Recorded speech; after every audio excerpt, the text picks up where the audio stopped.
Hello everyone. Episode के start में हम देखते हैं कि राजा दानवी को हक कर लेते हैं। बारिश भी बंद हो जाती है। राजा दानवी से कहते हैं तुम्हें शिप में जाना होगा जो मिंग तक जाती है। मैंने उसे ऐसी सिचुएशन के लिए तैयार करवाया था, पर दानवी उसे कह देती है कि मैं यहाँ से भाग नहीं सकती। तभी चेहा भी वहाँ आ जाता है।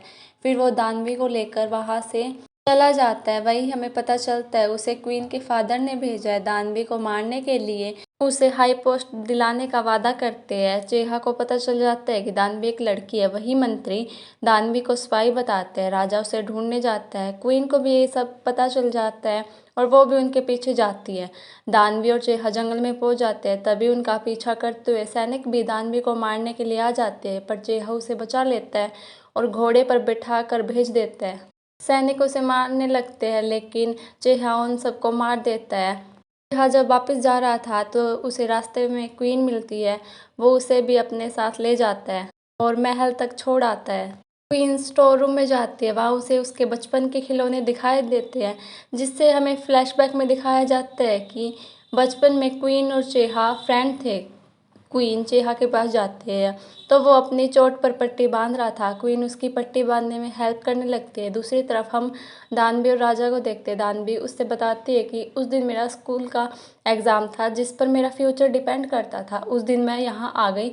मैंने सोचा मैं यहाँ क्यों आई, फिर मैंने सोचा ये मेरी चॉइस थी, क्योंकि मैं वहाँ से गायब होकर कहीं और दूर जाना चाहती थी। दानवी आसमान को देखते हुए बहुत सारे तारों को देखकर खुश हो जाती है। राजा उसे बताते हैं कि इन तारों को देखकर डेट और टाइम का प्रिडिक्शन किया जाता है। तो दानवी कहती है कि फ्यूचर में इतने तारे दिखाई ही नहीं देते, कुछ ही ब्राइट स्टार दिखाई देते हैं, बाकी तो जैसे एग्जिस्ट ही नहीं करते। फिर दानवी राजा को लव का मीनिंग बताती है। राजा उससे कहते हैं कि एक दिन मैं जोसन के अपने कैरेक्टर बनाऊंगा ताकि आने वाली पीढ़ी आराम से रह सके, इसलिए मैं तुमसे मैथ सीख रहा हूँ। ये सुनकर दानवी अपनी पॉकेट में से नोट निकालकर उस नोट और राजा को देखती है और वो हैरान होकर कहती है तुम ऐसा ज़रूर करोगे, क्योंकि उस नोट पर राजा की ही फ़ोटो थी। दानवी उसे चॉकलेट खाने को देती है। उसे वो बहुत पसंद आती है। राजा उससे कहता है तुम्हारे बैग में से ये सब कैसे आ रहा है। ये सुनकर दानवी को उसकी मॉम की याद आ जाती है, क्योंकि उन्होंने ही इसके बैग में ये सब चीज़ें डाली थी। ये सब याद करते हुए दानवी इमोशनल हो जाती है और रोने लगती है। राजा उसे चुप कराने के लिए उसे किस कर देता है। सुबह दानवी पानी में लगी काई को देखती है। फिर राजा और दानवी वापस आ जाते हैं। वापस जाकर दानवी उस पानी की घड़ी के पास जाती है और राजा को बताती है कि पानी उस स्पीड से नहीं बहेगा, क्योंकि यहाँ पर काई लग चुकी है, क्योंकि ये पानी के रास्ते को ब्लॉक कर देती है। राजा सभा में ये अनाउंस कर देता है कि वो दानवी को 4th पोजीशन देगा। क्वीन के फादर इस चीज़ का विरोध करते हैं, लेकिन उनकी कोई भी नहीं सुनता। नेक्स्ट सीन में दानवी नूडल्स बनाने के लिए किचन में जाती है, पर वो देखती है कि वहाँ पहले से क्वीन है। फिर दानवी नूडल्स बनाती है और क्वीन को भी खाने को देती है। क्वीन को वो काफ़ी ज़्यादा पसंद आते हैं। दानवी उससे कहती है कि तुम मेरी एक फ्रेंड जैसी दिखती हो। फिर क्वीन दानवी को अपनी ड्राइंग दिखाती है और उससे कहती है कि मैं इसकी ड्रेस को स्टारलाइट की तरह बनाना चाहती हूँ, पर ऐसा कोई भी कलर नहीं है। ये सुनकर दानवी अपना कटर निकालती है और क्वीन से पूछती है कि आपको कहाँ कहाँ कलर करना है। तो क्वीन उसे बताती है कि उसे उस ड्रेस में कहाँ कहाँ वो कलर चाहिए। दानवी उस ड्राइंग को वहाँ से कट कर देती है और आसमान की तरफ दिखाती है। रानी को वो काफ़ी ज़्यादा पसंद आती है। सभी को ये पता चल चुका था कि दानवी एक लड़की है। क्वीन बड़ी रानी को ये बात बता देती है। राजा जब अपनी मम्मी से मिलने जाता है तो वहाँ पर क्वीन होती है। वो उससे कहती है कि मैंने राजमाता को सब कुछ बता दिया है, तो आपको कुछ भी छुपाने की ज़रूरत नहीं है। दानवी को तैयार किया जाता है। दानवी उससे पूछती है कि ये कौन सी रैंक है। दानवी को तभी पता चलता है कि उसे राजा की कॉन्क्यूबिन बनाया जा रहा है। ये सुनकर दानवी वहाँ से भाग जाती है।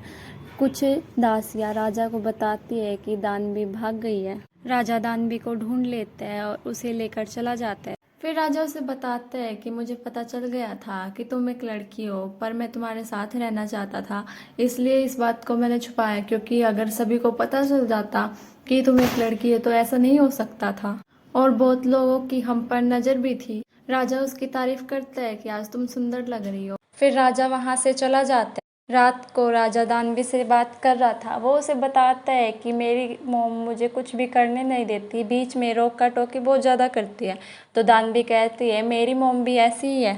राजा उससे कहता है कि अब की बार जब बारिश हो तो तुम मत जाना, पहले मुझे लगता था कि तुम यूज़फुल हो बारिश लाने के लिए, इसलिए मैं तुम्हें अपने पास रखना चाहता था, पर ऐसा नहीं है।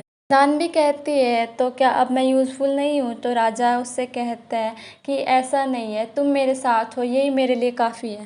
नेक्स्ट सीन में दानवी चेहा के साथ होती है। चेहा उससे पूछते है कि मैंने सुना है तुम और राजा मिलकर हमारा खुद का कैलेंडर बनाने वाले हो। दानवी उससे कहती है मुझे वापस जाना होगा। तो वो उससे पूछते हैं क्या तुम सच में वापस जाना चाहती हो? दानवी खुद ही कंफ्यूज होती है कि उसे जाना चाहिए या फिर नहीं। राजा दानवी के लिए एक हेयर पिन लाता है और वो प्रैक्टिस करता है कि उसे कैसे दानवी को यहाँ पर रहने के लिए कहना है। क्वीन दानवी से मिलने आती है और उससे कहती है कि कोई तुमसे मिलना चाहता है, तुम मेरे साथ चलो। दानवी उसके साथ जाती है। क्वीन उसे बड़ी रानी के पास लेकर जाती है। दानवी जब बड़ी रानी को देखती है तो हैरान हो जाती है, क्योंकि बड़ी रानी दिखने में बिल्कुल उसकी मॉम की तरह थी। दानवी उन्हें देखकर काफ़ी ज़्यादा इमोशनल हो जाती है और यहीं पे ये पार्ट ख़त्म हो जाता है।